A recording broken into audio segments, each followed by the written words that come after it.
Zoom in करके देखेंगे तो आपको ये बड़ा नजर आएगा। वेबसाइट क्लियर आपको जो मैंने एड्रेस लिखा है नजर आएगी। तो वेबसाइट का एड्रेस है www.investing.com। ठीक है, इसको मैं ओपन करने लगा हूँ।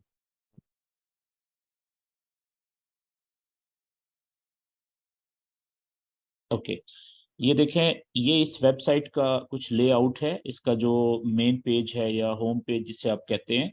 तो अब इसमें ये वेबसाइट फॉरेक्स ट्रेडर के लिए बहुत अहम वेबसाइट है, किसी भी फॉरेक्स ट्रेडर के लिए। ठीक है, इसमें बहुत कुछ है, वो आगे हम जो जो बढ़ेंगे तो इसमें काफ़ी सारी चीज़ें हैं, वो हम साथ साथ डिस्कस करते रहेंगे।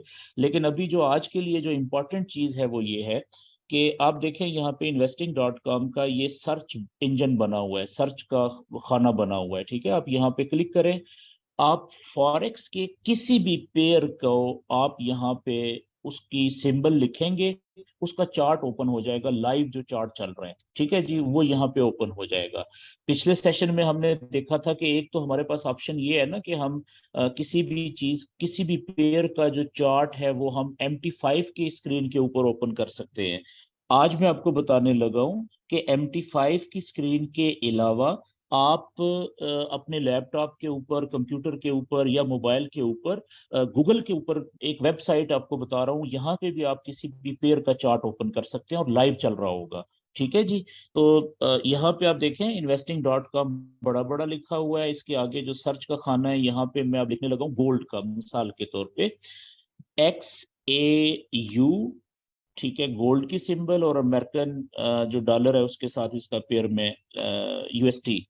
तो अब देखें, मैंने अब गोल्ड और अमेरिकन डॉलर का जो पेयर है उसकी पूरी सिंबल या अलामत लिख दी यहाँ पे। तो मेरे पास इसने दो पेयर्स जो है नीचे मुझे दे दिए डिटेल में।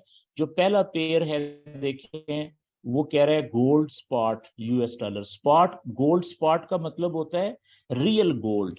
ठीक है ना, जो जो सॉलिड गोल्ड होता है, ईंटें जो होती हैं जिससे सोने की ईंटें, खालिस सोना जो है। ठीक है, हम इसकी बात कर रहे हैं। नीचे जो लिखा हुआ है ये है गोल्ड फ्यूचर्स। फ्यूचर कहते हैं कागज के ऊपर एक लिखे हुए मुआयदे को। ठीक है, उसकी हम बात नहीं कर रहे, हम स्पॉट गोल्ड की बात कर रहे हैं, रियल गोल्ड की बात कर रहे हैं। ठीक है, तो मैं इसको क्लिक करने लगा हूं जी, पहले वाले को। जैसे मैंने इसको क्लिक किया, आप देखें मेरे पास जो अगला पेज हुआ है इन्वेस्ट ओपन investing.com के ऊपर, उसको थोड़ा सा आप नीचे स्क्रॉल डाउन करें। ठीक है, पेज को नीचे लाएं थोड़ा सा, तो आप देखें कि यहाँ पे इस जगह पे ये ये देखें, ये लिखा हुआ भी आ गया है XAU USD gold spot US dollar. ठीक है, ये देखें इस वक्त इसकी प्राइस चल रही है। ठीक है, 1947 देखें कितनी तेजी के साथ प्राइस चेंज हो रही है। तो अब ये जो प्राइस यहाँ पे लिखी हुई आ रही है ना, कीमत सोने की, ये बेसिकली है जो रियल गोल्ड होता है दुनिया में, जिसमें कोई मिलावट नहीं होती, सोने की जो इंटें होती हैं खालिस, जिसे हम जो है वो 32 कैरेट गोल्ड कहते हैं। ठीक है ना, इन्हीं के 32 कैरेट कहते हैं या जो भी कहते हैं, मैं गलत कह रहा हूँ शायद कैरेट के हवाले से। लेकिन ये रियल गोल्ड है, इसमें मिलावट नहीं होती। ठीक है, बहुत नरम होता है ये, इसका जेवर नहीं बन सकता, जेवर बनाने के लिए उसमें हमें वो मिलावट करनी पड़ती है। ओके, तो ये जो प्राइस आ रही है 1948.24, ये एक ओंस रियल गोल्ड की कीमत है, एक ओंस। ठीक है, ओंस का क्या मतलब है जी? आप देखिएगा, सोने का जो वजन होता है इंटरनेशनल मार्केट में वो ओंस में होता है। अब ओंस क्या होता है, हम गूगल से पूछ लेते हैं। ये आप देखिएगा कि मैं गूगल पे जा रहा हूँ, मैं गूगल पे यहाँ पे लिखता हूँ जी ओंस, OUNCE। तो गूगल बता रहा है कि एक ओंस में 28 अशारिया तकरीबन 35 ग्राम होते हैं। क्लियर होगी बात ये कि ये जो हमारे पास कीमत आ रही है गोल्ड की, ये एक ओंस की है, और एक ओंस में 28.35 ग्राम होते हैं तकरीबन, एग्जैक्ट ये लिखा हुआ है देखें। तो अब इसका मतलब ये हुआ कि 1949.11 जो प्राइस है, ये बेसिकली 32 या 34.35 ग्राम की है, एक ओंस की कीमत है। ठीक हो गया जी। अच्छा, अब यही कीमत फिर ओपन मार्केट में आगे पूरी दुनिया में मूव कर रही है, यहां से फॉरेक्स से आगे चलते हैं। अब थोड़ा सा पेज को नीचे लाएं तो यहाँ पे आप देखें नीचे ये एक डल सा चार्ट आपको नजर आ रहा है। ठीक है, ये वाला डल सा चार्ट नजर आ रहा है। इस चार्ट के राइट कॉर्नर पे यहाँ पे देखें, जहां पे मेरा माउस है, तो यहाँ पे टेक्निकल चार्ट लिखा हुआ है। ठीक है, तो आपने, अच्छा, पेयर आप कोई भी ओपन करें investing.com के ऊपर, पेयर कोई भी ओपन करें, स्टेप्स यही फॉलो करें, करने पड़ेंगे आपको, पेयर कोई भी हो। ठीक है, तो अब देखें यहाँ पे टेक्निकल चार्ट के ऊपर आपने क्लिक करना है जी। जैसे ही आप टेक्निकल चार्ट के ऊपर क्लिक करेंगे तो नेक्स्ट पेज ओपन होगा। अच्छा, एक बात और याद रखें कि investing.com जो वेबसाइट है, इसके जब भी आप नया पेज ओपन करेंगे, अभी जैसे हम इस पेज के ऊपर हैं, तो जब अगला पेज ओपन होगा तो उसके ऊपर एक ऐड आएगा। ठीक है, एक इश्तिहार चलेगा, उसको, वो नए पेज के ऊपर एक दफा आता है, तो उसको आपने कैंसिल कर देना होता है। कैसे कैंसिल करना होता है मैं भी आपको बताऊंगा। अच्छा, नेक्स्ट पेज ओपन हो रहा है देखें, और इस पेज को थोड़ा सा आप नीचे लाएं। अच्छा देखें, ये राइट साइड पे ये ऐड टीवी की स्क्रीन की तरह का ये ऐड आ गया है। ठीक है, तो यहाँ पे ये देखें क्लोज भी लिखा हुआ है ऐड के ऊपर, तो यहाँ पे आप इसको क्लोज को, क्रॉस को क्लिक करेंगे तो ये ऐड खत्म हो जाएगा। अब जब आप नेक्स्ट पेज पे जाएंगे, नए पेज के ऊपर, फिर ये ऐड आएगा, वहां पे एक दफा फिर क्लोज कर दें इसको। अब पेज को थोड़ा सा नीचे लाएं। ठीक है जी, टेक्निकल चार्ट पे हमने क्लिक किया था तो अगला पेज ये ओपन हुआ। अब देखें कि जहां पे वो पिछले पेज पे डल सा चार्ट नजर आ रहा था, वहां पे अब ये कैंडल्स वाला हमें चार्ट नजर आना शुरू हो गया। इसे हम टेक्निकल चार्ट कहते हैं। तो अब ऊपर देखें राइट कॉर्नर पे, यहाँ पे ये फुल स्क्रीन वाला ऑप्शन है, इसको आप क्लिक करेंगे यहाँ से।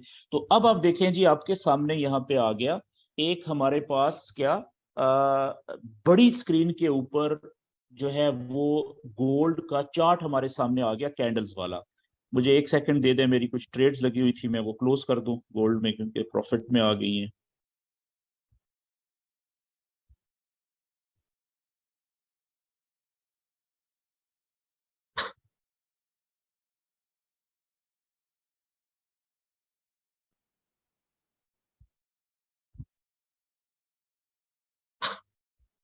ओके जी, तो अब हमने क्या करना है कि जितना भी हम टेक्निक जो नॉलेज सीखेंगे अगले 10 से 12 सेशंस में, ठीक है, वो सारे का सारा नॉलेज हम इस चार्ट के ऊपर सीखेंगे। investing.com के ऊपर जो ये चार्ट है किसी भी पेयर का, वो हम सीखेंगे। उसकी वजह ये है कि मोबाइल के ऊपर जो चार्ट ओपन होता है ना MT5 के ऊपर, उसमें इतनी ज्यादा कैंडल्स आप नहीं देख सकते। क्यों? मोबाइल की स्क्रीन छोटी होती है। तो जब छोटी सी स्क्रीन के ऊपर आप सिर्फ 8-10 कैंडल्स ही मोटी करके देख सकेंगे, तो वहां पे आप बहुत सारा नॉलेज कैसे अप्लाई करेंगे, मुश्किल हो जाता है शुरू में।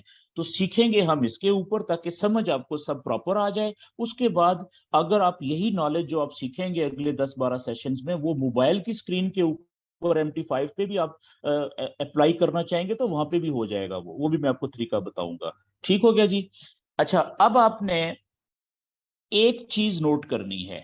ठीक है जी, चार्ट के ऊपर क्या, कि मैं यहाँ पे 1 मिनट का चार्ट ओपन करने लगा हूं। ठीक है, यहाँ पे आप देखिएगा ये ऊपर ये टाइम लिखा हुआ है, ये 15 मिनट लिखे हुए हैं, और यहाँ पे साथ ये एरो बना हुआ है जिसके नीचे देखें टाइम इंटरवल लिखा हुआ आ गया है। ठीक है, तो मैं ये इस एरो के ऊपर क्लिक करने लगा हूं, तो यहाँ पे पूरी लिस्ट आ गई है कि कितनी मिनट वाले चार्ट में ओपन कर सकता हूं। तो मैं यहाँ पे सबसे छोटा चार्ट जो है 1 मिनट वाला, वो ओपन करता हूँ। ठीक है, ये देखें जैसे ही मैंने 1 मिनट पे क्लिक किया तो अब यहाँ पे 1 मिनट वाला चार्ट बोल्ड हो गया है, और अब जो चार्ट यहाँ पे ओपन हुआ है, इसमें हर कैंडल 1 मिनट में मुकम्मल हो रही है। तो राइट साइड पे देखें, ये वाली कैंडल अभी नई शुरू हुई है। मेरे लैपटॉप पे आप टाइम देखें, 10:17 हुए हैं, तो अभी ये कैंडल शुरू हुई है। जैसे ही 10:18 होंगे, तो आप देखिएगा कि यहाँ पे मैं बोल्ड बड़ा करता हूँ इसको। जैसे ही 10:18 होंगे मेरे लैपटॉप पे, तो ये वाली जो कैंडल है ये क्लोज हो जाएगी, जहां पे होगी वहां पे खत्म हो जाएगी, और नेक्स्ट अगली कैंडल राइट साइड पे शुरू हो जाएगी। अब आप इस कैंडल को जो चल रही है ना, ये वाली या इससे अगली जो शुरू होगी, आप गौर से देखें और कोई चीजें नोट करें। क्या, कि अभी देखें कैंडल ऊपर जा रही है, तो इसका जो कलर भरा जा रहा है वो ग्रीन भरा जा रहा है। ठीक है, अभी थोड़ी देर पहले यहां ऊपर गई थी तो कलर ऊपर तक चला गया था, अब कलर नीचे जा रहा है तो पीछे एक डंडा सा रह गया है काला सा। अब देखें एकदम से फिर ऊपर गई है तो कलर फुल ऊपर जाता जा रहा है, वो डंडा जो था वो कवर हो गया है, बीच में छुपा लिया है उसने कलर ने। प्राइस ऊपर जा रही है, ठीक है, तो ये देखें कैंडल ऊपर जा रही है। और जो ग्रीन कलर की, अब देखें यहाँ पे ये कैंडल क्लोज हो गई क्योंकि 18 मिनट हो गए, नीचे 1 मिनट पूरा हो गया। जैसे ही नया मिनट शुरू हुआ है तो जहां पे पिछली कैंडल क्लोज हुई वहां उसी के बिल्कुल सामने देखें दूसरी अगली कैंडल ओपन हुई, ठीक है। और ओपन होने के बाद कैंडल ऊपर जा रही है तो कलर भी देखें ग्रीन जा रहा है। अब गौर से देख, वापस नीचे आई तो पीछे डंडा सा रह गया और कलर जो ग्रीन कलर था वो सिमट के नीचे आ गया, देखें। फिर ऊपर गई, ये देखें अब ओपनिंग पॉइंट से जैसे ही नीचे आई तो कलर रेड होना शुरू हो रहा है। और यहाँ पे जो ओपनिंग पॉइंट से अगर ऊपर जाएगी आप देखिएगा कलर ग्रीन होना शुरू हो जाएगा। ये देखिएगा अभी, ये देखें, ये ओपनिंग पॉइंट था, ओपनिंग पॉइंट से अगर ऊपर जाएगी कैंडल तो ग्रीन कलर होता जाएगा, और ओपनिंग पॉइंट से अगर नीचे जाएगी तो रेड कलर होना शुरू हो जाएगा। और जब कलर वापस पलटेगा, ठीक है, पीछे डंडा सा छोड़ देगी वो। ये अब देखें ओपनिंग पॉइंट से नीचे जा रही है। अभी देखें टाइम पूरा हुआ, यहाँ पे क्लोज हुई अगली कैंडल, क्योंकि 1 मिनट के चार्ट हमने ओपन किया हुआ है, ठीक है। अब देखें ये कैंडल यहाँ से ओपन हुई थी, नई ओपनिंग पॉइंट से ऊपर जग गई तो ग्रीन कलर, ओपनिंग पॉइंट से नीचे जाएगी तो देखिएगा रेड कलर हो जाएगा।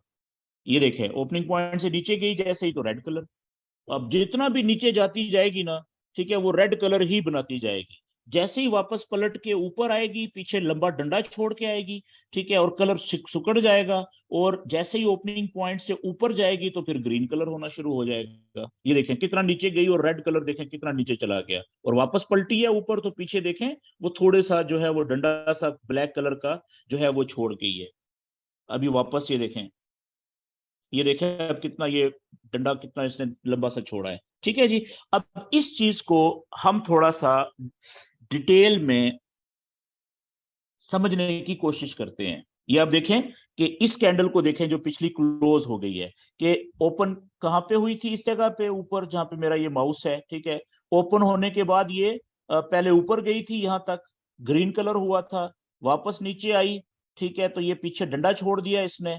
ओपनिंग पॉइंट से नीचे गई तो यहां तक नीचे आई थी, यहां तक थोड़ी देर पहले रेड कलर आया था। फिर वापस ऊपर गई, यहाँ पे एक टाइम इसका पूरा हुआ तो पीछे इसने कलर वापस ऊपर की तरफ खींच लिया और पीछे डंडा छोड़ दिया, ठीक है। यहाँ पे थी इस जगह पे तो इसका टाइम पूरा हो गया। क्लियर होगी जी। अब कोई भी कैंडल हो, ये 1 मिनट की कैंडल है, चाहे आप 5 मिनट की कैंडल ओपन करें, चाहे 15 मिनट की करें, चाहे 30 मिनट की करें, चाहे 1 घंटे की करें, 4 घंटे की करें, कैंडल कोई भी हो वो ऐसे ही चलती है जैसे ये 1 मिनट की चल रही है, ठीक है। चलने का तरीका कैंडल का, किसी भी कैंडल का, छोटी हो या बड़ी टाइम वाली हो, यही तरीकाकार होता है। तो इस चीज को हम थोड़ा सा अब समझने की कोशिश करते हैं कि ये कैसे। तो इसके लिए मैं आपके साथ सबसे पहले एक वाइट जो स्क्रीन है वो शेयर करता हूं जी, ताकि मैं उसके ऊपर हम कुछ चीजें डिटेल में सीख सकें।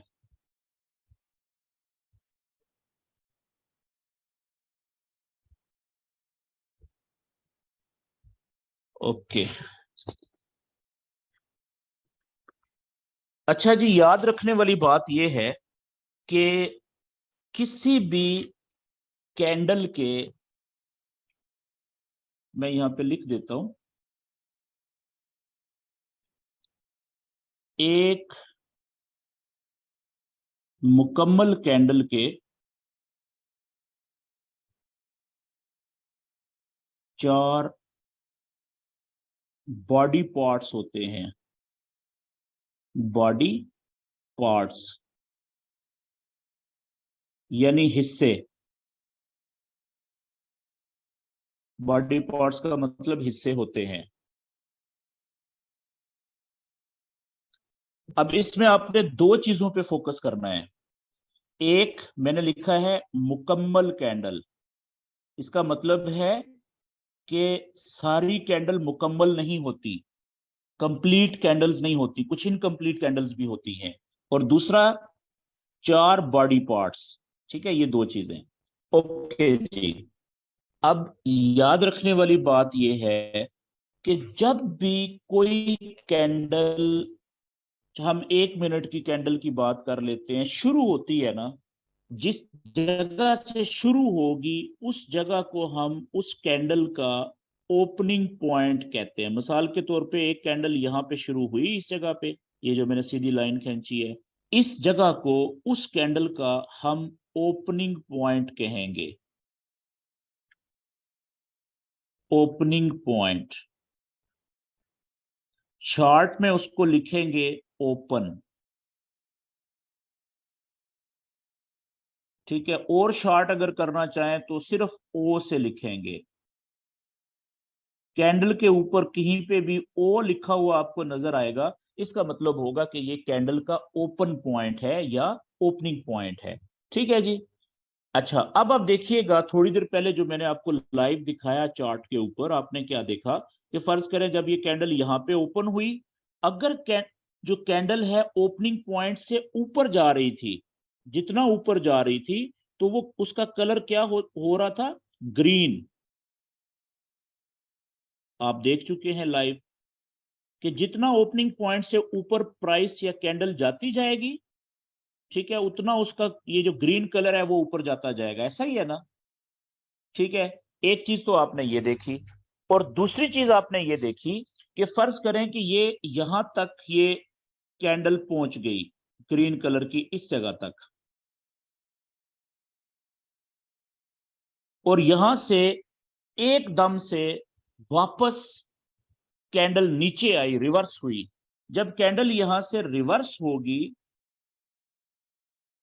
नीचे आएगी, तो ये जो सबसे पहला काम क्या होगा कि ये जो कलर ग्रीन कलर है ये वापस खत्म होना शुरू होगा, नीचे आना शुरू होगा, कलर सुकड़ना शुरू हो जाएगा। लेकिन फर्ज करें यहां तक कलर खत्म हुआ, लेकिन इस कलर तो नीचे आ गया, लेकिन जो जहां तक ये कलर गया था वहां तक एक लंबा सा काला सा धागा ये छोड़ आएगा, ठीक है जी। अब देखें यहां तक, इसका मतलब है कि ये ग्रीन कलर यहां तक आया था थोड़ी देर पहले इस जगह तक, ऐसा ही है ना। अब ज्यों ज्यों ग्रीन कलर नीचे जाता जाएगा, ठीक है, तो ये धागा भी नजर आना, और ज्यादा सारे इलाके में ये धागा भी नजर आना शुरू हो जाएगा। यहां तक बात क्लियर होगी, ये आप देख चुके हैं। अच्छा, अब फर्ज करें कि इस ओपनिंग पॉइंट से ये कलर नीचे चला जाता है, ठीक है, ये वापस कलर सिकुड़ता हुआ ग्रीन कलर खत्म हो जाता है, ठीक है, इस तरीके से ये ग्रीन कलर खत्म हो गया यहां तक, और जो पीछे जहां तक ग्रीन कलर गया था वहां से लेके ओपनिंग पॉइंट तक ये सेंटर में एक धागा सा रह गया है काले रंग का, ठीक है। अब वही कैंडल है, फर्ज करें उसका भी टाइम पूरा नहीं हुआ कैंडल का, तो जैसे ही ओपनिंग पॉइंट से कैंडल नीचे जाएगी ना, तो जो कलर होगा कैंडल का वो यहां से ग्रीन, ये रेड होना शुरू हो जाएगा। आप देख चुके हैं, जितना ये नीचे जाती जाएगी उतना कलर जो है वो रेड नीचे की तरफ जाता जाएगा, ठीक है। और फर्ज करें कि ये नीचे की तरफ, ये जो कैंडल आई थी यहां तक, ये इस जगह तक, फर्ज कर लेते हैं थोड़ी देर के लिए बात को मुख्तसर करने के लिए, जब कैंडल यहां तक नीचे आई थी इस लाइन तक, तो इसका मतलब है कि ये जो लाइन थी, ये जो कलर था, ठीक है, रेड कलर, वो भी यहां तक नीचे तक आया था ना, यहां तक आया था। लेकिन फिर क्या हुआ कि फिर हम फर्ज करते हैं कि ये कलर जो है वापस, कैंडल वापस ऊपर की तरफ गई, इसका मतलब ये हुआ कि उसने जो रेड कलर था वो खींचना शुरू किया, सुकेड़ना शुरू किया ऊपर की तरफ, मिसाल के तौर पे। और अब यहां पे जब कैंडल पहुंची इस जगह पे, इसका टाइम पूरा हो गया, तो ये कैंडल क्लोज हो गई ये इस जगह पे, तो इस पॉइंट को हम क्या कहेंगे कि यहां पे कैंडल का टाइम पूरा हो गया, हम इस पॉइंट को कहेंगे क्लोजिंग पॉइंट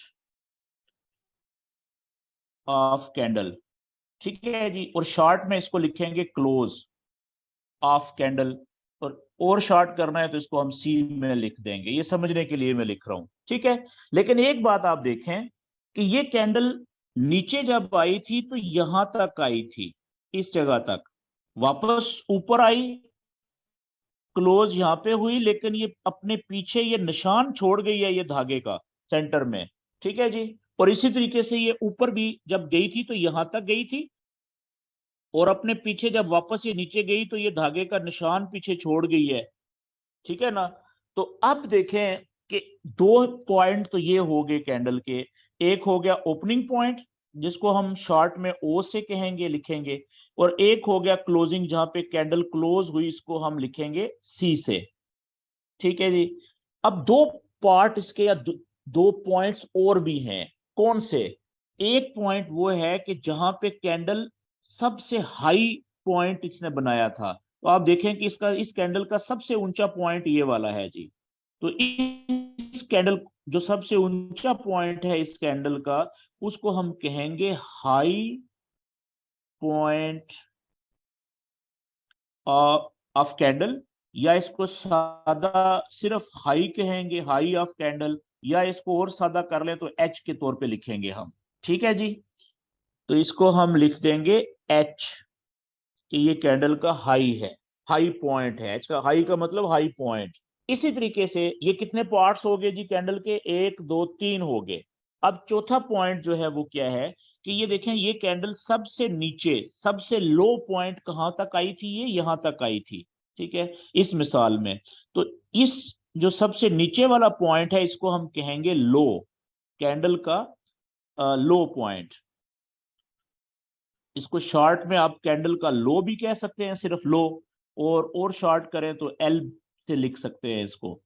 तो अब आप देखें कि इस कैंडल के चार जगह, चार पॉइंट्स हमारे सामने आ गए। एक ओपनिंग पॉइंट, जहां पे ये कैंडल ओपन हुई। दूसरा वो पॉइंट जहां पे ये कैंडल क्लोज हुई।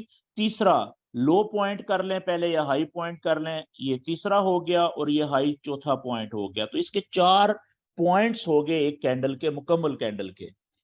अच्छा भाई, मेरी स्क्रीन के ऊपर आप क्यों लिख रहे हो यार? आप देखो डिस्टर्ब भी कर रहे हो ना खाम खा में। अब मुझे आपको क्या करना पड़ेगा? मुझे आपको, ओके, अब आप नहीं लिख सकेंगे, लेकिन मेरी स्क्रीन आपने खराब कर दी है। ओके जी। तो अब देखें कि ये चार पॉइंट्स हैं किसी भी एक मुकम्मल कैंडल के। ठीक है, अब थोड़ा सा हम इसको आगे चलाते हैं नेक्स्ट पेज के ऊपर, कि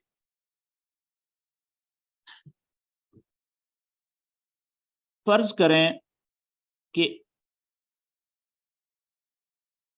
अच्छा पिछले पेज पे मैं जाता हूं, एक एक पॉइंट रह गया। याद रखने वाली बात यह है कि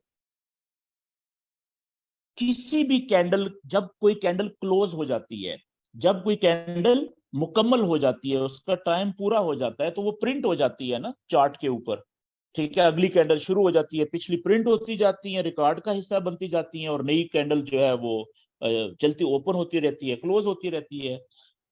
याद रखने वाली बात यह है कि जब भी कोई कैंडल क्लोज हो जाए, उसका टाइम खत्म हो जाए, तो फिर उस कैंडल का जो कलर हमें नजर आ रहा होता है, वो दो दो कलर हो सकते हैं, या ग्रीन कलर हो सकता है, या रेड कलर हो सकता है। याद रखिएगा कि एक क्लोज्ड कैंडल का जो कलर वाला हिस्सा होता है, वो उस कैंडल की बॉडी कहलाता है। मिसाल के तौर पे, ये आपके सामने मैंने एक कैंडल की तस्वीर बनाई, मुकम्मल कैंडल है, क्योंकि इसके चार पॉइंट्स अलग अलग हमें नजर आ रहे हैं, ओपनिंग, क्लोजिंग, लो और हाई, इसलिए इसको हम एक मुकम्मल कैंडल कहेंगे। ये जब क्लोज हो गई, इसका टाइम पूरा हो गया, तो इसकी शक्ल हमारे सामने कुछ इस तरीके से नजर आ रही है ना, ये देखें जो आपके सामने है। चले मैं इसको मजीद रिफाइन कर लेता हूँ, ये इस तरीके से। और इसका जो कलर, मैं इसकी मजीद रेड कर लेता हूँ, ये लें जी। ये हमारे पास रेड कलर की कैंडल नजर आ रही है। ठीक है। तो इसमें याद रखिएगा कि जो कैंडल का, क्लोज्ड कैंडल का जो ओपनिंग पॉइंट होता है, ये देखिएगा यहां से शुरू हो रहा है ओपनिंग पॉइंट, यहां से लेके, और क्लोजिंग पॉइंट का जो फासला होता है, इस फासले को हम कैंडल की बॉडी कहते हैं, body of candle, body of candle.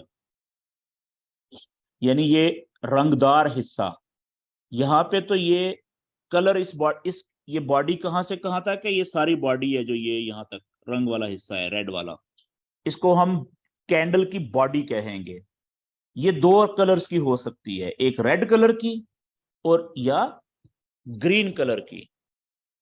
तो अब आप मुझे बताएं कि इस कैंडल का जो बॉडी है उसका कलर रेड क्यों है। वो इसलिए है क्योंकि जब ये ओपन हुई थी तो ऊपर ओपन हुई थी। मैं यहां पे लिख देता हूं, ऊपर ओपन हुई, और ओपन होने के बाद जब ये क्लोज हुई ना कैंडल, तो ओपनिंग पॉइंट से नीचे जाके क्लोज हुई है, काफी नीचे हुई है। अगर ये यहां पे भी क्लोज हो जाती तो ओपनिंग पॉइंट से तो नीचे ही जाके क्लोज हुई थी ना। तो याद रखिएगा कि अगर कैंडल ओपन ऊपर हो और क्लोज ओपनिंग पॉइंट से नीचे हो, तो बॉडी का कलर जो बनेगा वो रेड बनेगा, क्योंकि ओपन होने के बाद ऊपर ओपन होके नीचे क्लोज हुई है। बेशक वो बिल्कुल ओपनिंग पॉइंट के साथ नीचे क्लोज हो जाए साथ ही, तो रेड कलर हो जाएगा, क्योंकि क्लोज हुई है तो प्राइस ओपनिंग से नीचे आई है। मेरी बात समझ गए हैं? अगर ऊपर ओपन हुई और नीचे क्लोज हुई, नीचे क्लोज हुई, इसलिए इसका बॉडी का कलर रेड है। अब इसके मुकाबले में जो दूसरी मिसाल है, अब आप देखिएगा कि एक कैंडल है जी, वो कुछ इस तरीके से हुआ कि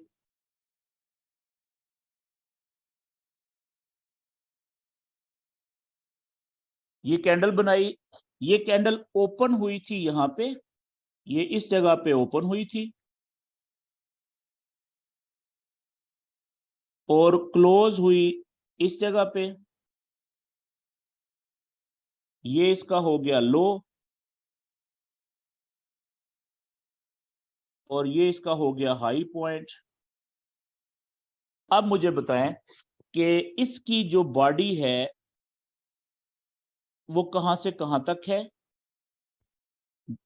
ओपनिंग पॉइंट से लेके क्लोजिंग पॉइंट तक का जो फासला है वो सारी इसकी बॉडी कहलाएगी कैंडल की। ये सारा इसकी, ये एरिया इसकी बॉडी का है। लेकिन मैंने आपसे कहा था कि बॉडी का तो रंग जो है, कलर जो है वो तो रंगदार होता है, या ग्रीन होगा या रेड होगा। अब इसकी बॉडी का कलर क्या होना चाहिए?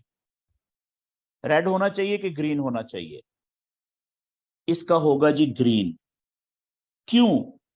सिंपल, कि ओपन नीचे हुई और क्लोज ऊपर जाके हुई है। जब ये क्लोज हुई है तो प्राइस नीचे से ऊपर जाके क्लोज हुई है ना, तो इसलिए जब प्राइस ऊपर जाती है तो हमें पता है कि कैंडल का ग्रीन कलर बनता है, और प्राइस नीचे जाती है तो कैंडल का कलर क्या बनता है? रेड बनता है। लेकिन अभी हम बात कर रहे हैं एक उस कैंडल की जो क्लोज हो चुकी है, जिसका टाइम पूरा हो चुका है, ठीक है, प्रिंट हो चुकी है, मुकम्मल हो चुकी है।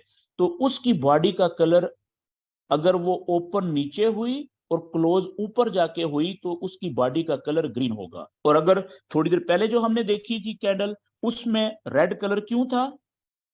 इसलिए क्योंकि वो ओपन ऊपर हुई थी और क्लोज नीचे हुई थी जाके। ये बात क्लियर हो गई जी? ओके।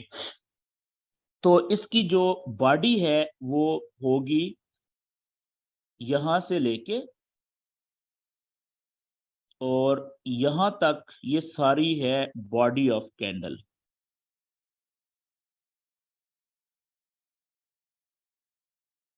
ठीक है जी। चार पॉइंट्स होते हैं और एक बॉडी होती है कैंडल की। अच्छा, एक और बात याद रखें कि किसी भी कैंडल का जो ये ऊपर वाला, ये जो इलाका है, ये वाला, ये डंडा सा जो है, बॉडी के ऊपर वाला डंडा, जो धागा सा आपको काले रंग का नजर आ रहा है, जिसको निशान कह लें, ठीक है। और इसी तरीके से बॉडी के नीचे वाला जो ये डंडा सा है, धागा सा जो आपको नजर आ रहा है, ये किसी भी कैंडल का इंतहाई अहम हिस्से होते हैं। अच्छा, इनको नाम हम क्या देते हैं इस धागे को? इसको हम कहते हैं शैडो, या विक ऑफ कैंडल। शैडो का मतलब होता है साया, कैंडल का साया। विक कहते हैं, विकेट से है, विक का मतलब भी विकेट ही होती है, ठीक है, एक धागा सा, ठीक है। तो आपकी मर्जी है शैडो कह लें या विक कह लें, लेकिन ज्यादा विक इस्तेमाल होता है लफ्ज, ठीक है जी। तो इसी तरीके से ये जो बॉडी से नीचे है, इसको भी आप क्या कहेंगे, शैडो, कैंडल का शैडो और विक ऑफ कैंडल। अब एक और बात इसमें कि याद रखें कि अगर ये विक जो है या शैडो है, ये बॉडी से ऊपर हो तो उसके पीछे ऊपर वाला या अपर लगा लेंगे, अपर शैडो और अपर विक ऑफ कैंडल, ऊपर वाला बॉडी से ऊपर है, ठीक है। अगर बॉडी से नीचे हो तो इसके पीछे हम लोअर लगा लेंगे, लोअर शैडो और लोअर विक, नीचे वाली विक, बॉडी से नीचे वाली को हम लोअर विक कहेंगे या लोअर शैडो कहेंगे, ऊपर वाले को अपर या ऊपर वाला विक या ऊपर वाला साया कहेंगे कैंडल का। ये बात क्लियर होगी जी। और इंतहाई इंपॉर्टेंट बात वो ये कि ये वाला जो एरिया होता है ना, ऊपर वाली विक या शैडो या नीचे वाली विक या शैडो, ठीक है, इसको आप विक और शैडो के अलावा रिजेक्शन एरिया भी कहते हैं, rejection area of a candle. ऊपर की तरफ है तो ऊपर वाला upper, rejection area of a candle, नीचे बॉडी से नीचे है तो इसको लोअर यानी नीचे वाला rejection area of a candle.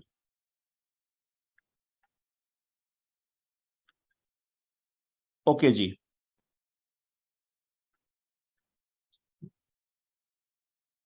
अच्छा, ये रिजेक्शन एरिया क्यों कहते हैं ये भी जरा समझ लें। इसलिए कि आपने थोड़ी देर पहले जब चार्ट पे देखा तो आपने देखा कि पहले जब ये कैंडल यहां से शुरू हुई थी, ओपनिंग पॉइंट इस जगह से, तो ये पहले इसका जो ग्रीन कलर था ना, ये पहले पूरा ऊपर तक गया था, यहां तक, पूरा इधर से भी, इधर से भी, इधर से भी, यहां तक गया था ग्रीन कलर, ऐसा ही है। फिर क्या हुआ कि फिर कैंडल जब नीचे आई तो उसने वो जो कलर था ग्रीन, उसको उसने नीचे वापस लेके आ गई। फर्ज करें कि वो कैंडल यहां पे आके इस जगह पे आके रुक गई यहां पे, तो ग्रीन कलर भी यहां तक रुक गया, बाकी ऊपर पीछे वो ये विक या डंडा पीछे धागा छोड़ आई सेंटर में, ऐसा ही है जी।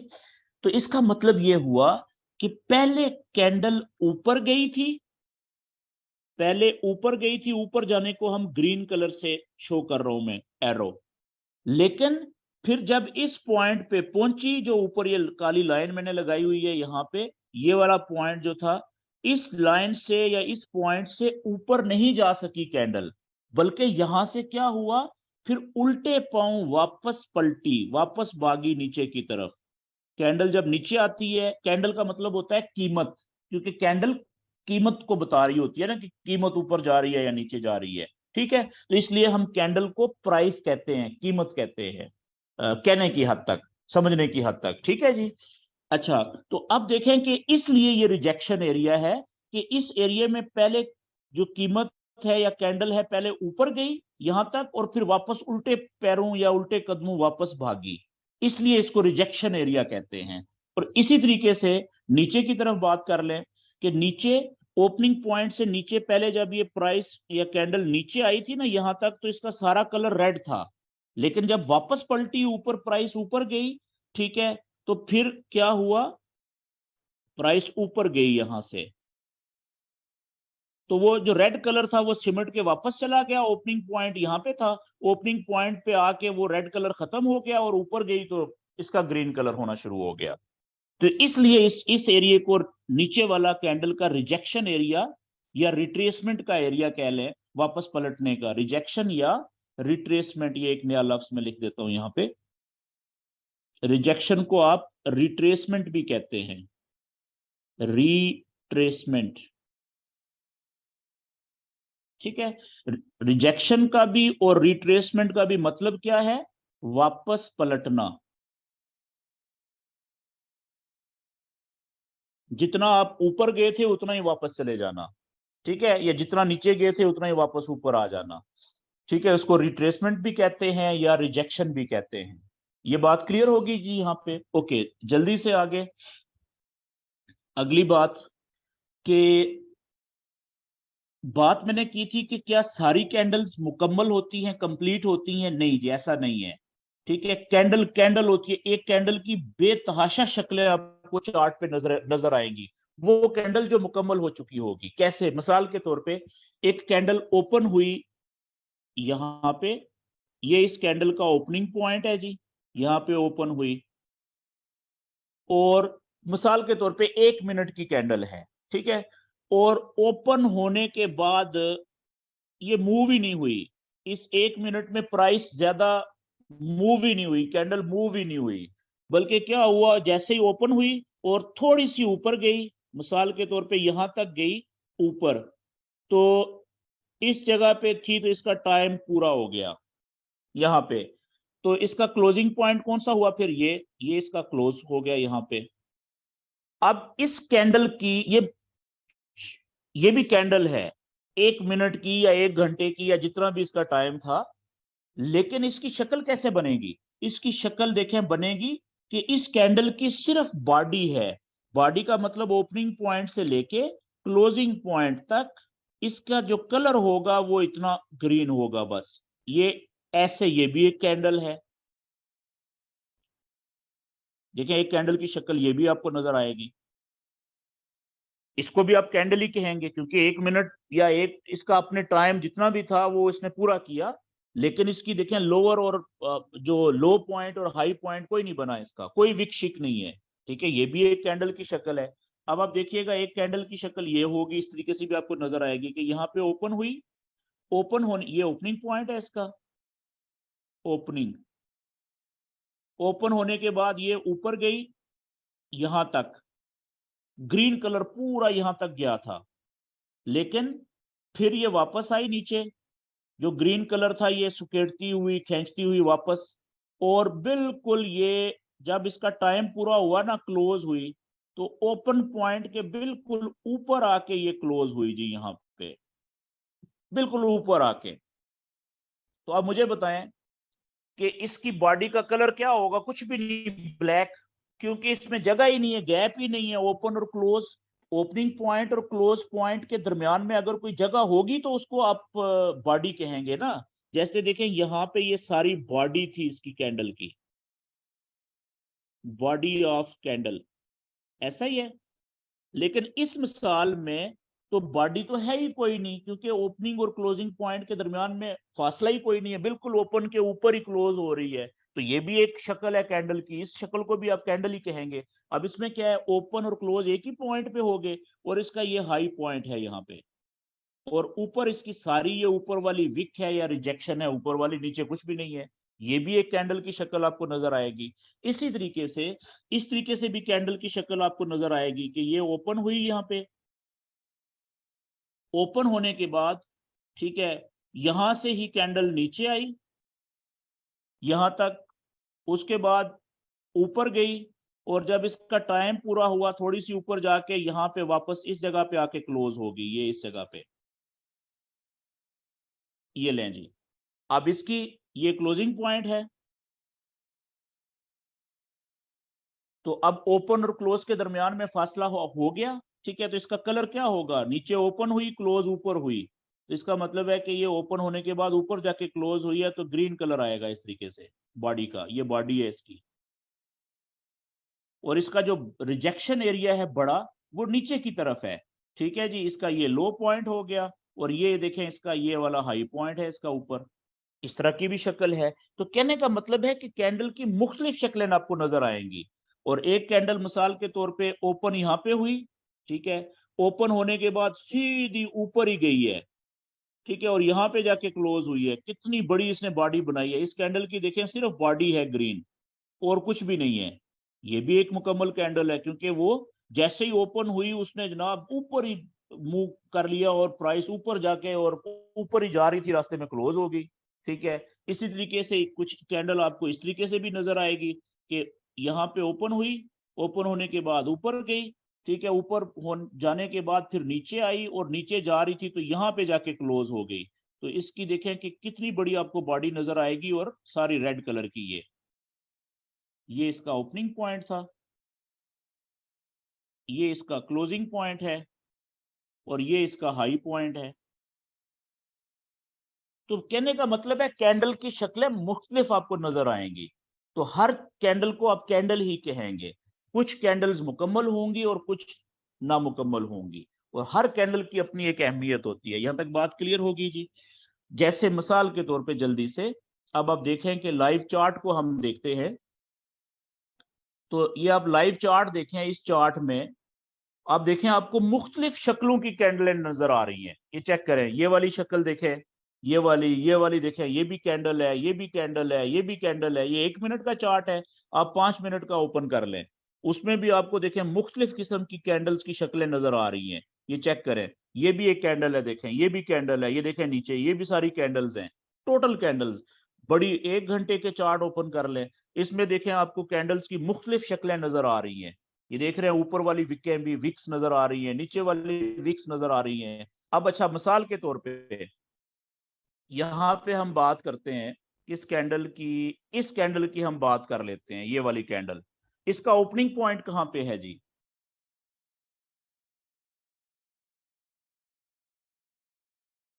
क्लोज हो चुकी है ना, तो ओपनिंग पॉइंट कहाँ पे है? ये वाला, ये इसका ओपन पॉइंट है। यहाँ पे ये ओपन हुई। क्यों कह रहा हूं मैं कि ये ओपनिंग पॉइंट है? मुझे कैसे पता? इसलिए कि भाई ये कैंडल क्लोज हो चुकी है और इसकी जो बॉडी का कलर है वो ग्रीन है। तो मुझे ये पता है कि ग्रीन बॉडी का कलर तब होता है कि अगर ओपन नीचे हो और क्लोज ऊपर हो। तो क्लोज कहाँ पे हुई? यहाँ पे। मुझे क्यों पता कि यहाँ पे क्लोज हुई? क्योंकि जितनी इसकी बॉडी का कलर है ना, तो बॉडी जो कलर वाला हिस्सा होता है वो ओपनिंग पॉइंट से लेके क्लोजिंग पॉइंट तक ही होता है, रंग वाला हिस्सा। उसके ऊपर अगर कुछ है तो वो विक होगी, ऊपर वाली धागा होगा, अगर नीचे है तो वो भी एक धागा ही होगा। ठीक है, तो मुझे ये पता लग गया कि ये ओपन यहाँ पे हुई, क्लोज यहाँ पे हुई, क्योंकि कलर इसका ग्रीन है। नीचे ओपन हुई और क्लोज ऊपर हुई। अब देखें इसकी ऊपर की तरफ छोटी सी विक निकली हुई है, नीचे की तरफ कोई विक नहीं है इसकी। ठीक है, अब इसी तरीके से मुझे ये बताएं कि ये वाली जो कैंडल है, ये वाली कैंडल, इसका ओपनिंग पॉइंट कहाँ पे था और क्लोजिंग पॉइंट कहाँ पे है? सिंपल। बॉडी का कलर देखें क्या है? ग्रीन। इसका मतलब है नीचे ओपन हुई, ऊपर क्लोज हुई, तो ओपनिंग पॉइंट ये वाला हो गया। यहाँ पे ये ओपन हुई जी, इस जगह पे। क्लोज कहाँ पे हुई? यहाँ पे। ये इसका क्लोजिंग पॉइंट हो गया ये वाला, क्योंकि बॉडी ग्रीन है ना, तो ओपन से लेके क्लोज तक बॉडी है। और इसका ये लो पॉइंट हो गया। इसका ऊपर की तरफ देखें विक की कोई नहीं है, रिजेक्शन सिर्फ नीचे की तरफ है बस। इसका हाई पॉइंट ही कोई नहीं है। जो क्लोजिंग पॉइंट है वही इसका हाई पॉइंट है। इसी तरीके से अगर आप इस कैंडल को देखें, ये वाली कैंडल या ये वाली कैंडल देख लें, इसका ये ओपनिंग पॉइंट, ये ओपन कहां पे हुई थी और क्लोज कहां पे हुई? सिंपल। बॉडी का कलर देखें, रेड है, इसका मतलब है ये ऊपर ओपन हुई और नीचे क्लोज हुई। ठीक है, तो इसका मतलब है ये ओपन यहाँ पे हुई थी इस जगह पे, और क्लोज यहाँ पे आके हुई है नीचे इस जगह पे, क्योंकि बॉडी का कलर रेड है। और ये इसका हाई पॉइंट हो गया, और ये देखें ये इसका नीचे की तरफ छोटी सी वीक है, ये इसका लो पॉइंट हो गया। ठीक है जी। अच्छा, अब हम जल्दी से, तो कहने का मतलब है देखें मुख्तलिफ शक्लों की कैंडल्स आपको नजर आ रही हैं। ठीक है ना, तो ये सारी की सारी कैंडल्स हैं और हर कैंडल एक इम्पोर्ट अपनी अहमियत रखती है, शक्ल कोई भी हो उस कैंडल की। ये आगे हमें पता चलेगा। अब हम थोड़ा जल्दी से आगे चलते हैं जी। वापस मैं अपनी वाइट स्क्रीन के ऊपर आता हूं। तो याद रखने वाली बात यह है कि जो फॉरेक्स के अंदर हम नॉलेज सीखेंगे या सीखने की कोशिश कर रहे हैं, वो कौन कौन सा नॉलेज हम सीखेंगे और जो कि इंतहाई जरूरी होता है किसी भी फॉरेक्स ट्रेडर के लिए या एक अच्छा फॉरेक्स ट्रेडर बनने के लिए। कौन सा, कौन कौन सी चीजें जो है वो सीखनी इंतहाई जरूरी है जो हम भी सीखेंगे। तो मैं वो यहाँ पे लिख देता हूं कि जो फॉरेक्स का नॉलेज है, फॉरेक्स नॉलेज, नॉलेज का मतलब होता है इल्म, वो दो तरह का होता है फॉरेक्स का इल्म। दो तरह का है जी। पहला, उसे हम कहते हैं टेक्निकल नॉलेज।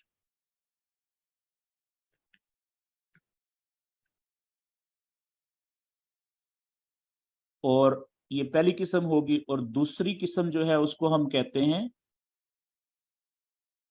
Fundamental knowledge. अगर आपको इंग्लिश लिखना पढ़ना नहीं आती तो टेंशन नहीं लेनी आपने, आपको भी समझ आ जाएगी बात की। ठीक है, फंडामेंटल नॉलेज। अच्छा, फंडामेंटल नॉलेज का मतलब होता है, आसान लफ्जों में इसको आप कह लें, खबरों का इल्म। खबरों का इल्म यानी न्यूज नॉलेज।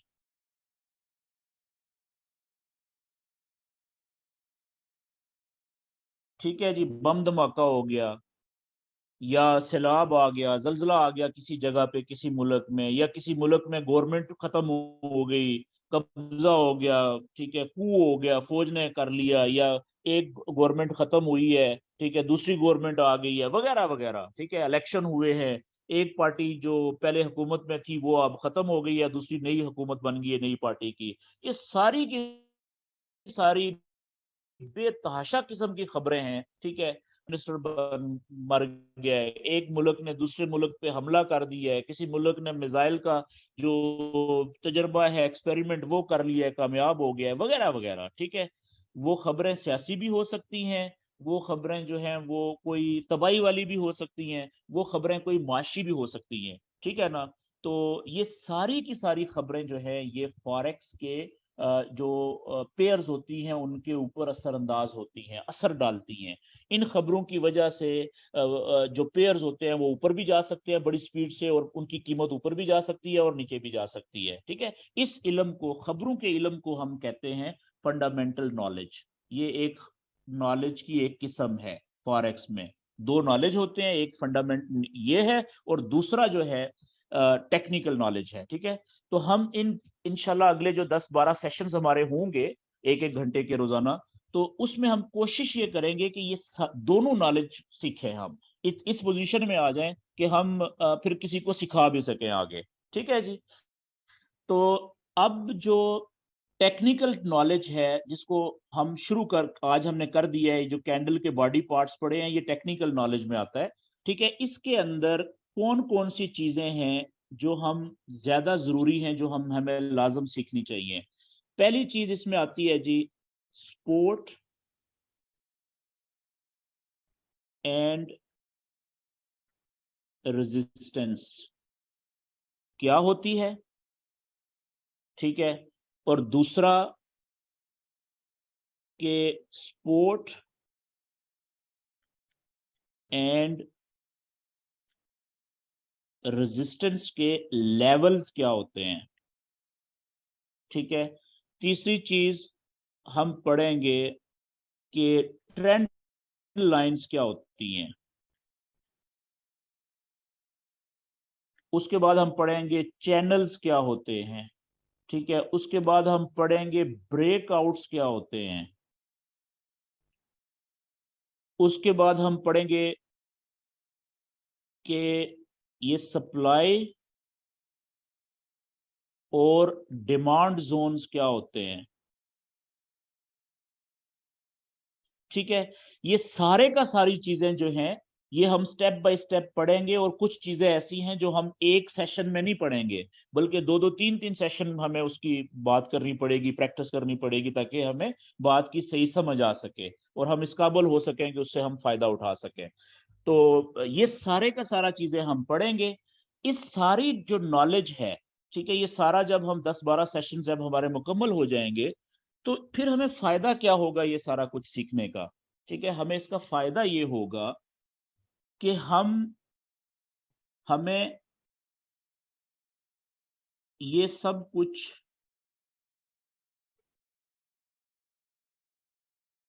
सीखने का फायदा क्या होगा।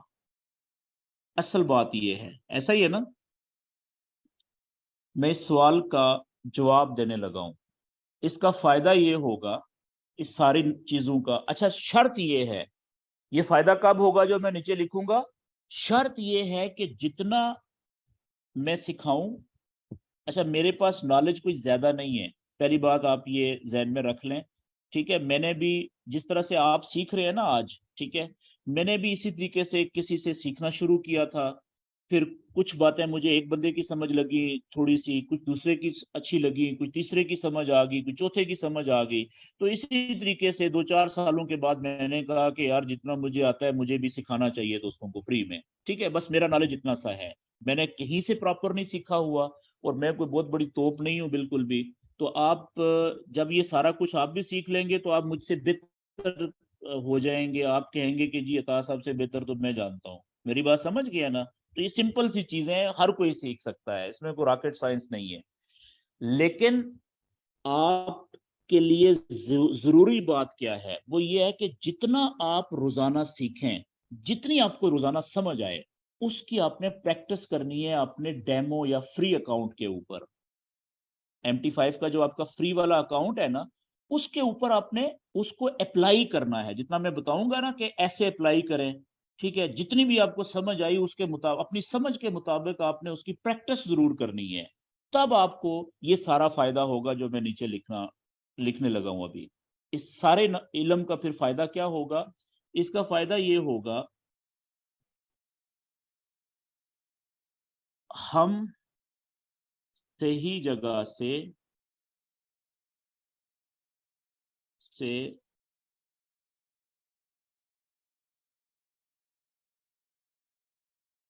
बाय और सेल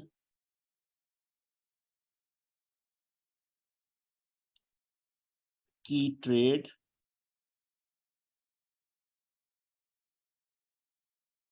ले सकेंगे। हमें जगहों का पता चल जाएगा कि कौन सी जगह सही है बाय की ट्रेड लेने के लिए, और कौन सी जगह सेल की ट्रेड लेने के लिए सही है। और इन ट्रेड का, जो भी ट्रेड हम लेंगे बाय की या सेल की, जब भी लेंगे, इन ट्रेड्स का SL और TP, stop loss, SL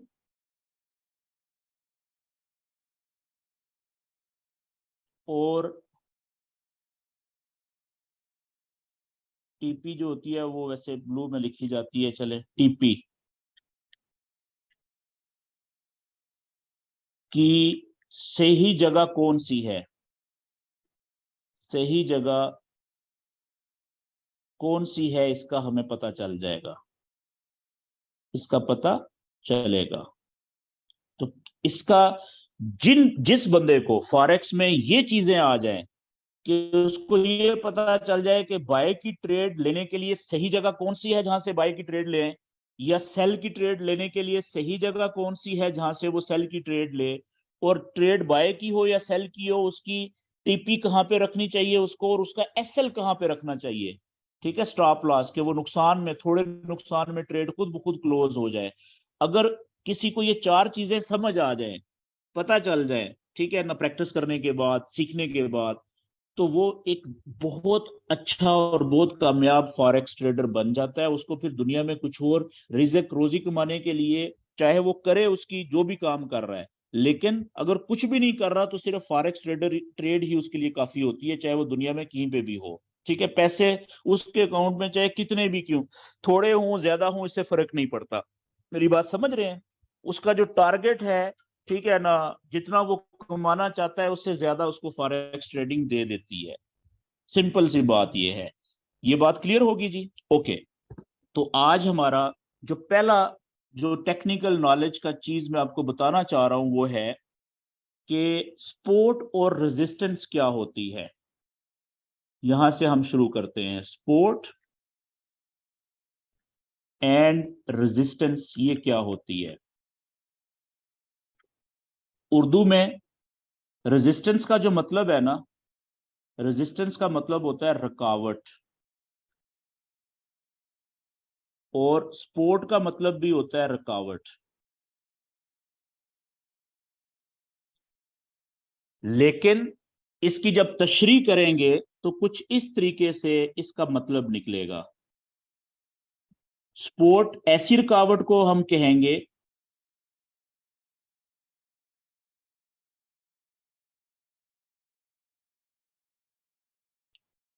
support ऐसी रुकावट होती है, ऐसी रुकावट को कहते हैं फॉरेक्स में, ठीक है, ऐसी रुकावट को कहते हैं जो कैंडल्स को कैंडल्स को नीचे गिरने से रोकने की कोशिश करती है। बाज औकात रोकने में कामयाब हो जाती है,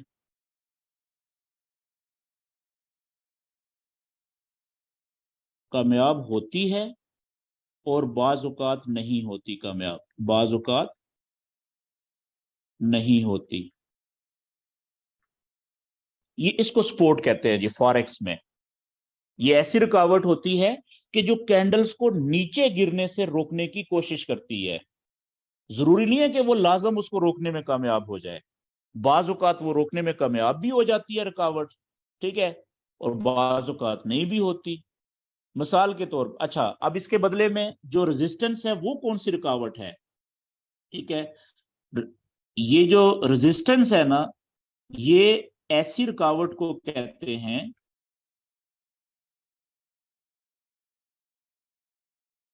जो, क्योंकि फॉरेक्स में हम बात कर रहे हैं कैंडल्स की, ठीक है, ऐसी रुकावट को कहते हैं जो कैंडल्स को ऊपर जाने से रोकने की कोशिश करती है,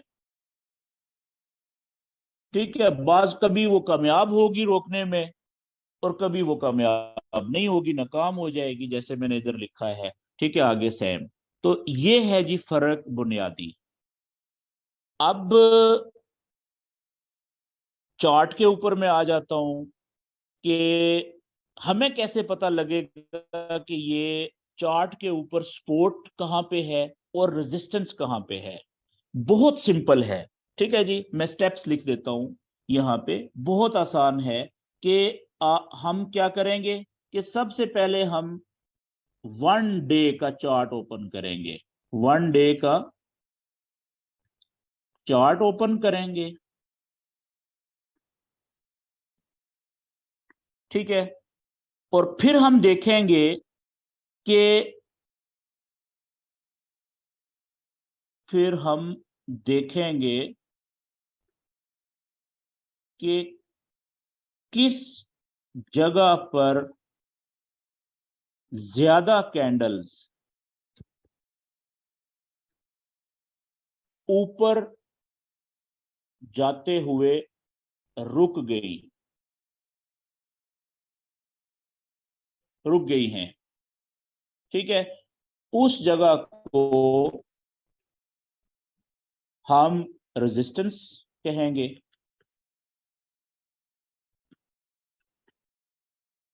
इसी तरीके से फिर हम देखेंगे कि किस जगह पर ज्यादा कैंडल्स नीचे जाते हुए रुक गई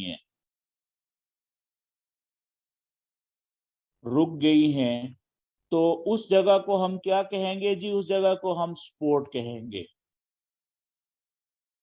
समझ आ गई बात की? जल्दी से अब हम चार्ट के ऊपर, लाइव के ऊपर चले जाते हैं और ये स्टेप्स फॉलो कर लेते हैं, ठीक है, और उसके बाद फिर आपका जो क्वेश्चन आंसर्स होंगे आज के सेशन के, हम वो कर लेंगे। अच्छा जी, अभी चार्ट के ऊपर, लाइव चार्ट के ऊपर investing.com मैंने ओपन की हुई है, इसके ऊपर देखें, यहां से हम आगे 1 डे के चार्ट के ऊपर, ठीक है, ये 1 डे का चार्ट है। तो आज के लिए 1 डे का चार्ट बता रहा हूँ, ठीक है, कल इसको मजीद हम डिटेल में समझने की कोशिश करेंगे। अच्छा, और चार्ट के ऊपर कोशिश करें कि ज्यादा से ज्यादा कैंडल्स ओपन करें और क्लियर कैंडल्स नजर आनी चाहिए। अब जैसे देखें, ये मैंने काफी सारी कैंडल्स जो है मेरे एक चार्ट के ऊपर नजर आ रही हैं, और इनमें जो हर कैंडल है वो एक दिन की है। एक दिन की एक कैंडल है, पूरे एक दिन में एक कैंडल मुकम्मल हुई है। देखिए ये कैंडल तो अभी चल रही है ना, ये वाली जो लास्ट है राइट साइड पे, ठीक है, इसको आप छोड़ दें। ये अभी मुकम्मल नहीं हुई, क्लोज नहीं, ओपन तो यहाँ पे हुई थी, लेकिन अभी हमें नहीं पता कि ये क्लोज कहाँ पे जाके होगी। क्लोज कब होगी? रात को 3 बजे, ठीक है, सॉरी, रात पाकिस्तानी टाइम रात को 2 बजे। कहाँ पे क्लोज होगी हमें नहीं पता, हो सकता है ये यहाँ पे नीचे जाके क्लोज हो सकता है ये वापस यहाँ पे ऊपर जाके ग्रीन कलर में जाके क्लोज हो। ओपनिंग पॉइंट का हमें पता है कि ये सुबह जब ओपन हुई थी तो यहाँ पे ओपन हुई थी। तो जब तक ये कैंडल का टाइम पूरा नहीं होगा, ठीक है, उस वक्त तक इसका क्लोजिंग पॉइंट का हमें नहीं पता चल सकता। लेकिन इससे जो पिछली कैंडल्स हैं, ये कल के दिन की कैंडल है, ये परसों के दिन की कैंडल है, ये क्लोज हो चुकी हैं सारी। पीछे जितनी भी कैंडल्स आपको नजर आ रही है ना माजी में, ये सारी क्लोज हो चुकी हैं। इनके बारे में हम यकीन से बात कर सकते हैं, ठीक है, क्योंकि वो तो अब तारीख का हिस्सा बन गई है ना माजी का। तो इसलिए आज की कैंडल को जो लाइव चल रही है उसको छोड़ दें, बाकी पिछली कैंडल्स देखें। आप जरा ये यहां से शुरू करें। ये आप देखें, ये वाला एक ऐसा पॉइंट है, ये वाला, ये मैं पेन से लिखता हूं यहाँ पे, कि यहाँ पे एक या एक से ज्यादा कैंडल्स ऊपर जाने से, देखें ये वाला पॉइंट, ये वाला, ये लें जी, है ये पॉइंट के नहीं, कि जहां पे दो कैंडल्स ऊपर नहीं जा सकी, बल्कि मैं लाइन जो है सिंपल रखता हूं ताकि आपको ये ले जी, ये वाली एक ऐसी जगह है, ये वाली, कि जहां पे ये कैंडल भी, ठीक है, ये वाली इस जगह को क्रॉस करके ऊपर नहीं जा सकती, ये वाली कैंडल भी और ये वाली कैंडल भी। तो इसका मतलब है ये जो मैंने लाइनें लगाई है ना, यहाँ पे रुकावट है, कोई ना कोई कोई बहुत बड़ा जिन बैठा हुआ है, जिसने दोनों कैंडल्स को, 2 दिन की कैंडल्स को ऊपर जाने से रोक दिया। ठीक है, इसी तरीके से आप थोड़ा पीछे आए, यहाँ पे देखें, इस जगह पे, ये इस जगह को आप देखें, यहाँ पे तो तकरीबन 3 कैंडल्स रुकी हैं, इस जगह को क्रॉस करके ऊपर नहीं जा सकी। बल्कि अगर पहली कैंडल्स को शामिल कर ले इसको भी, तो ये भी 4 कैंडल्स बन गई। इसका मतलब है यहाँ पे भी बहुत बड़ी रुकावट थी, जिसने कैंडल को ऊपर जाने से, 4 दिन तक कैंडल्स को ऊपर जाने से रोके रखा है, नहीं जाने दिया। फिर 5वें दिन इस कैंडल ने हिम्मत की है, इसको तोड़ा है रुकावट को। ठीक है, तो इसका मतलब है यहाँ पे भी रेजिस्टेंस है, ये इसको हम रेजिस्टेंस कहेंगे। ठीक है, इस लाइनों को जो मैंने लगाई है, और यहाँ पे भी ये रेजिस्टेंस है, क्योंकि ऊपर जाने से रोक रखी है ना, एक या एक से ज्यादा कैंडल्स को। एक दिन की कैंडल की बात कर रहा हूँ, आज के दिन के लिए। ठीक है, इसी तरीके से आप देखें, ये यहां से ये वाली जगह, ये देखें कितनी कैंडल्स को ऊपर जाने से रोका है जी इस लाइन ने जो मैंने लगाई है। इसका मतलब है यहाँ पे भी कोई बहुत बड़ी रेजिस्टेंस की है, बहुत बड़ा कोई जिन बैठा हुआ है यहाँ पे, जो कैंडल्स को कितने दिन तक देखें उसने ऊपर नहीं जाने दिया। एक कैंडल एक दिन की है, ठीक है। इसी ये तो हो गया रेजिस्टेंस की। पीछे भी देख लें, यहाँ पे चेक करें, इस जगह पे ये देखें कितना बड़ा रेजिस्टेंस है यहाँ पे।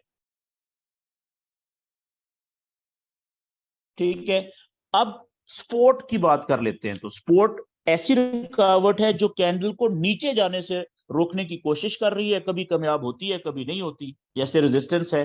तो वो कैसे देखें, अब यहाँ पे देखें, इस जगह पे मैं स्पोर्ट के लिए चलें, ये कलर में ये कर लेता हूं डिफरेंट। ये देखें इस जगह पे, ये जगह देखें आप, ये वाली जगह, ठीक है, 2 कैंडल्स और ये तीसरी कैंडल, 3 दिन तक इस जगह को, इस ये जो मैंने लाइन बनाई है इसको क्रॉस नहीं कर सकी ये 3 कैंडल्स। दो ने तो टक्करें भी मारी, इन दो ने, इसने और इसने, लेकिन नहीं, इस लेवल ने, इस जो मैंने पट्टी बनाई है इस पट्टी को क्रॉस करके नीचे नहीं जा सके। तो इसका मतलब है कि यहाँ पे कोई ऐसा जिन बैठा हुआ है जो नीचे जाने से रोक दिया ना 2 दिन तक इन कैंडल्स को। तो उस जिन को हम सपोर्ट कह सकते हैं ना, कि ये ऐसी रुकावट थी जिसने नीचे जाने से रोकने की कोशिश की है। 2 दिन तक तो वो रोकने में कामयाब हुई। उसके बाद फिर तीसरे दिन देखें, प्राइस नीचे जाने की बजाय कैंडल ऊपर चली गई। चौथे दिन आज इसको लेवल को इसने तोड़ा है, आज तोड़ने में कामयाब हुई है। अभी पता नहीं है कि ये कैंडल क्लोज कहाँ पे होगी, हो सकता है नीचे जाके क्लोज हो इधर ही कहीं पे, और ये भी हो सकता है कि ये यहाँ पे जाके क्लोज हो जाए ऊपर जाके, वो बात की बात है, देखेंगे। ठीक है। इसी तरीके से आप ये वाली जगह देखें, ये वाली जगह, ये एक दिन की कैंडल को नीचे जाने से रोका यहाँ पे, दूसरे दिन की यहाँ पे रोका, तीसरे दिन की कैंडल ये नीचे गई जरूर थी लेकिन क्लोज देखें ऊपर आके हुई है। ठीक है। इसको आप अभी छोड़ दें, इसको, ये दो तो रोकने में कामयाब हुई ना, इसका मतलब है ये भी बड़ी अच्छी स्पोर्ट थी यहाँ पे। इसी तरीके से यहाँ पे आप देख लें, ये इस जगह पे, ये देखें 3 दिन। ठीक है। यहाँ पे आप देख लें ये इस जगह को, 1 2 और ये 3। ठीक है। इसी तरह से पीछे देख लें, यहाँ पे देख लें आप, यहाँ पे ये देखें। तो हर वो रुकावट जो कैंडल्स को नीचे जाने से रोकने की कोशिश कर रही है उसको हम सपोर्ट कहते हैं। आज मेरे ख्याल में इतना काफी है। कल का जो, इंशाल्लाह कोशिश करूंगा कि कल लाजम सेशन हो, क्योंकि उसके बाद दो फिर 9 10 मुहर्रम की छुट्टियां आ जाएंगी वैसे भी मैं, मेरी कोशिश होती है कि सैटरडे संडे को मैं सेशन नहीं करता, क्योंकि अपनी फैमिली के और अपने मामलात होते हैं उसमें बड़ा बिजी होता है। तो मार्केट भी बंद होती है सैटरडे संडे को, और बाकी 4 या 5 सेशन में हफ्ते में करता हूँ। उसमें जो कुछ सीखा होता है आपको सैटरडे संडे को, क्योंकि ज्यादातर लोगों को छुट्टी होती है अपने कामों से, तो उनको फिर टाइम मिल जाता है कि वो सैटरडे संडे को ज्यादा से ज्यादा वो सारी चीजें जो उन्होंने पिछले हफ्ते में सीखी हैं 3 4 सेशंस में, उनकी वो ज्यादा से ज्यादा प्रैक्टिस करें। ठीक है, ताकि उनके जहन में कोई क्वेश्चन आए अगले सेशन के एंड के ऊपर वो क्वेश्चन कर सकें। तो आज का मेरा सेशन यहाँ पे क्लोज होता है जी, मैं रिकॉर्डिंग बंद करता हूँ। अब इसके बाद मैं आपके माइक ओपन कर दूंगा अगले 10 एक मिनट 15 मिनट के लिए।